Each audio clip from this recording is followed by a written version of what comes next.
I think what I see in leftist ideologies or leftist movement is that I don't see a problem with the collective sometimes, because I do think in many cases some people experience universal suffering. When there are legislation passed to target a certain group, you have to expect that there will be outrage by that particular group. So I do not buy the argument that collectivization is bad. I do think collectivization is good, and I do think sometimes when we focus too much on the individual, we sometimes miss the collective, because there are systematic issues that affect the collective and not only the individual, in my opinion. Well, well. So, if I miss the collective, then I'll be happy to miss the collective every single time. I am a radical individualist, and this has been a point of criticism with many people, because I don't think, first of all, collectives don't really correspond to real world terms. So again, you can have a group of people, and you can have 10 people, and you can measure those 10 people. 20 folks, measure those 20 folks, 30 folks. The more you go up in quantity of a group of people, it gets much harder to understand just what's going on unless you quantify it. And how do you quantify it? You quantify it typically, this is how politicalisms have worked for many years, by looking at majorities. So what the majority wants, or what the majority does, becomes precisely what is considered to be correct or most beneficial. This was Bentham's idea, this was Francis Hutchinson's idea, this is the idea of utilitarianism. And so really what you get with collectives, you get moral monstrosities. You get monstrosities which reject the fact of the individual. No, No, no, no, no. hold on, no, you can respond. Hold on, let me finish. You get moral Please, Kevin, let him monstrosities. finish. You get moral I'm sorry. monstrosities. No, it's fine. It's fine. You get moral monstrosity that reject the fact of the individual and take certain values that can really only be understood if they're measured by concrete instances and concrete values, the individual being the most concrete value on this earth. And it tries to graduate them to group values, which makes them incredibly abstract and therefore makes their meaning ever changing and amorphous. So no, I think that if you're going to have any kind of understanding of morality, the individual must be involved. If you're going to have any kind of understanding of values and desires, the individual must be involved. If you're going to have any kind of basis for just and moral political systems, the individual must be involved. They must be, not only must they be involved, they must be the emphasis of everything in that instance. Yes. So yeah, I reject the collective entirely. Now, does this mean that I don't want to collaborate with folks? Of course I do. But am I going to sacrifice myself, sacrifice my values for the sake of a broader group goal? Heck no. And I never have. Most people do. I never have. And if God, with every last ounce of breath in my bones and my lungs, I never will. Okay, all right. So I get what you're saying. I'm not proposing that we abandon the individual. That's not my argument here. I am just saying that viewing stuff strictly from an individual perspective sometimes misses the point. Sometimes we have to understand, for example, if we think about gender, or if we think about race or those stuff, whether we want to view stuff individually, we have to acknowledge that society does not view stuff like that, and we have to deal with the perception of society. But because what you're describing to me, no, is a way in which how you view the world. But I don't think that's currently the way in which the world is being viewed. That is my point. So we can preach this statement all we want. I think in terms of its practicality, it's far flat, to be honest. Well, I think everything is impractical until it's not impractical. And how it's not impractical when certain values in a sea change of values occurs. So I don't really like the argument for practicality because they take into account circumstances which correspond to a particular period of time and don't take into account the natural fluidity and change that occurs with social values and concepts. And I think this is true. Just look at any value and concept in the past. Hell, 30 years. 30 years ago in the United States of America, obscenity laws were very powerful because there are many folks on both the left and the right. Al Gore's wife was apparently on the left. She wanted to ban violent video games, and she routinely tried to get rap groups brought before tribunals on obscenity charges. And back then, the left and the right, many of them agreed with those kind of laws. Now, you do that today, you would get laughed out of the room because free speech is taken much more seriously in the public eye than it was back then. Values change, ideas change. What the collective, quote unquote, collective wants changes. And I don't want my morality to be based upon collective change or whatever. I want my morality to be based upon unchanging truths. And I think those unchanging truths exist outside of the individual, but these truths have nothing to do with the collective whatsoever. And they have everything to do with my nature as a human being. So what you want is a balance. And I hate balance. Just being honest, I think balance is a bad idea when it comes to moral situations. Because balance suggests balance suggests there are equally important parts of both things and that no one thing overrides the other. But I absolutely do think the individual overrides the collective because, number one, the individual is the building block for the collective. Number two, the individual is how we can best measure values and rights. And number three, the individual is the sort of progenitor of society, which is the environment the collective exists within. So if the collective and the individual have equally important meanings, that you wouldn't expect the individual to be the basis of so many things. And yet, alas, it is. So no, I don't believe in balance. I believe in subjugation. I want to subjugate society to the individual. I don't really care about what society thinks. I care about what people in my immediate life, who I build bonds with, who I build contracts with, not locking in spirit. I care about what they think because they have the most significance to my life. This is where I was coming at, and this is a point I'm trying to make, I am not trying to get rid of the individual or whatsoever, but we have to identify that there are institutions that predate our existence or predate our current existence that categorize us and that somewhat stripped us of our individuality. For example, I think gender is a perfect one. We are put in a binary sometime by gender, and therefore when society try to pass certain categories or attributes onto us.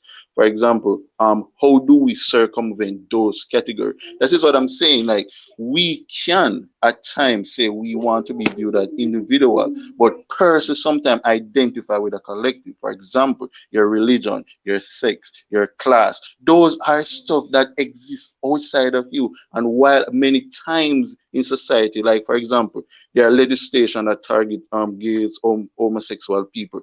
That has nothing to that is a collective there. And sometimes when you have a collective outrage, it's understandable because people sometimes identify with a collective, and sometimes we have to identify that taking on certain issue individually, sometimes have this mentality of this divide and conquer approach.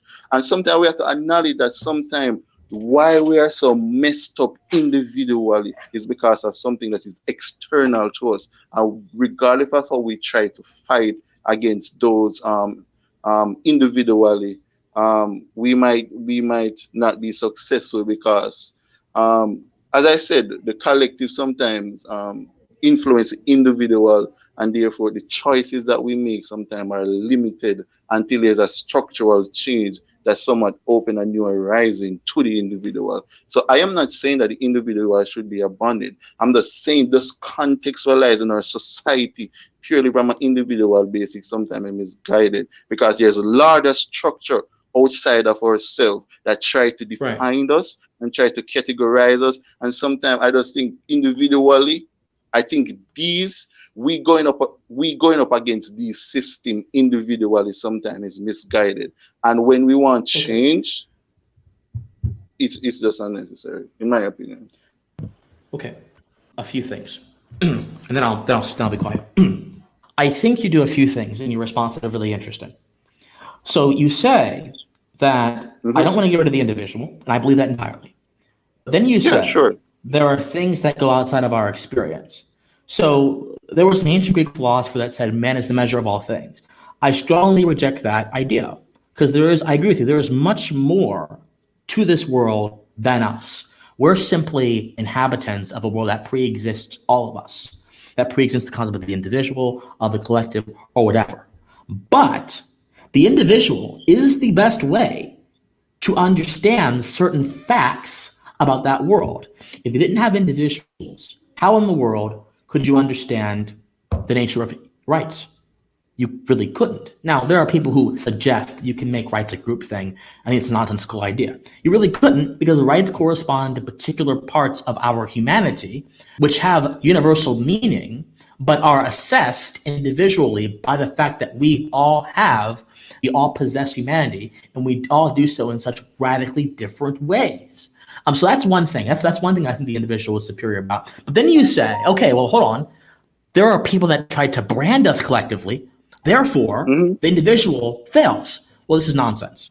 If someone looked at you and called you a racial slur, would you then define yourself by that racial slur?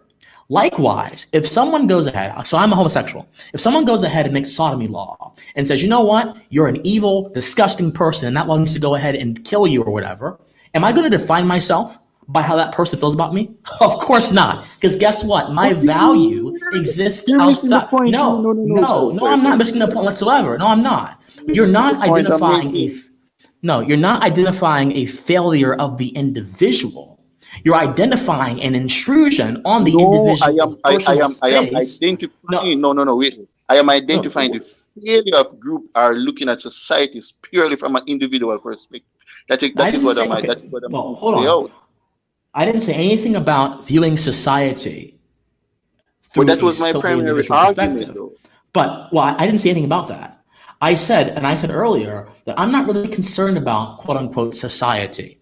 Well, in a sense I am. I'm concerned about my society, right? Society for me is when I get up in the morning, go get coffee, and I say hi to the cashier. Society to me is when I go into my classes and talk to my professors. Society for me is when I come on YouTube, I do my videos, I chat with people in my Discord. That's my society. Society for me is when I call my loved ones and I talk with them and I have fun with them. That's society for me. Society as this sort of broader organism, this sort of broader idea, which encompasses all of us, but is immeasurable, is a nonsensical creation created by the collectivists to ensure, really, and this is how a lot of people see society these days. They see society as this thing that is bigger than all of us. But that's a lie. We all have. That's what I'm saying. Look, I think we have different ideas of what society is. And what I'm saying is, even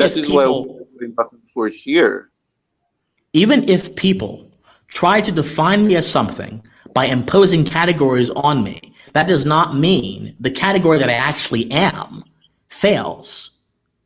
The individual category, that does not fail. I'm not denying that, but let me ask you a question. Let me ask you a very somewhat of a personal question. If there's a law in the state that homosexuals should be in prison, doesn't that somewhat impact your individual freedom as a person who identify with such? Yes. That is my point. That we engage in this. Wait, let me finish. That is my point. We engage in it as structure. We cannot just say, okay, it's just an individual thing. Sometimes it requires the collective. And I think if we want to change such a law, the interest of the collective are looking at stuff from a collective is more paramount in such circumstances. Okay, so the thing is, collective interests are so hard to measure, and this is one of the reasons why various political movements, such as the LGBTQ movement or whatever, are tearing apart at the seams. So, for an example, there's a movement within the LGBT. Well, Kevin, I can't explain my ideas if you keep interrupting me, man. I can't. I'm trying to explain my ideas. I'm really. I can't. I'm trying to make a broader point about the idea of the collective here. What you're saying is the collective, I think, is a mistake. It's not the collective. When I collaborate with people, I'm not engaging in collectivism. Collectivism is a particular form of engagement which requires the subjugation of my individual values, self-sacrifice, to a broader idea or a broader goal. This idea was especially seen in the Soviet Union when Stalin went ahead and commandeered. He stole the kulaks, the Ukrainian farmers' lands, and said, hey, you go for the benefit of society now. He collectivized all the farms, ended up killing all of them. That is what collectivism is on a sort of governmental level, on an individual level, it's Black Lives Matter, destroying your individuality, groveling before this grand idea that escapes you. Yes, yes, but that's what it is. It's anything that subjugates you to a broader group idea, whether that's a fraternity or a sorority, whether that's a general political organization that does not care about your personal values. That's what collectivism is. There are many different strains of collectivism, and some are less pernicious than other strains of collectivism. The point is this: just because I work with a bunch of people does not mean I'm doing something in terms of collectivism. So that's my point. Collaboration, which is the principle of the sociability of man, that is the building block of society. But as the natural law theorist Emerson Vital said, the sociability of man can only be activated, which basically means I can only work with other people to the extent that I love myself. If I don't have a rational self-love, which was his idea, and the natural law theorist's idea of rational self-interest, which is also an idea that Ayn Rand kind of took away from natural law and made into our own system. If I don't have that, I don't have the basis for any group activity. Because if this vessel that I'm going to the world with, is not activated, is not okay, it's not maintained, what can I give to a collective? I can't give anything. So ultimately, I understand your point. I think you're kind of mistaking principles because they seem analogous, but ultimately I don't think they actually are analogous. But I understand what you're saying. I disagree for the reasons I stated. Christian, I'm familiar with your argument, Christian. I watch a couple of your videos already, so I'm pretty much familiar with the argument. I'm just saying, I think the barrier here is that we define the term collective differently. I think you define it more perniciously than I have. My definition of collective is simple: identify that there's some interest greater than yourself. And sometimes collectivization in fighting those issues is paramount. That is my definition of collectivism. I think sometimes when you describe collectivism, it's just this we are taking away the individual right and whatsoever. That is not. My definition is sometimes when we collectivize, it increases our individuality. So I guess if you try to look at it from my perspective, then I guess the issue will change, because I think that many of our social movement that has come abroad in the 21st or the 20th century has been because of us identifying, hey, we have to put across ourselves. So for example, I think one of the things I would point out, probably you would not like it. For example, LeBron James, right? LeBron James now is a very rich guy. Have access to a lot of wealth. I'll assume that he have access to good lawyers and whatever. But there are some issue. For example, I'm going off of him. He claimed that the black community is still broken, and even though he escaped the poverty or whatsoever, there are certain issues there that he still identify as. So therefore, not because he has amassed this amount of wealth, therefore he as a black person still identify with certain issue. So that is my idea of collectivism, that hey, you don't have to be directly impacted by something. We have to acknowledge that in any cases, situation could have been differently, and therefore it's just a reminiscence. I say, hey, this could have been different, and therefore I could have been in this situation. I don't have to be experiencing this, but I'm identifying that this needs to be changed for increase in the individual freedom in our society. And I do not think, and I could make an argument here too, that just focusing on the individual is very detrimental to society. Sometimes we need a lot of restriction on the individual, but I won't go off in that point.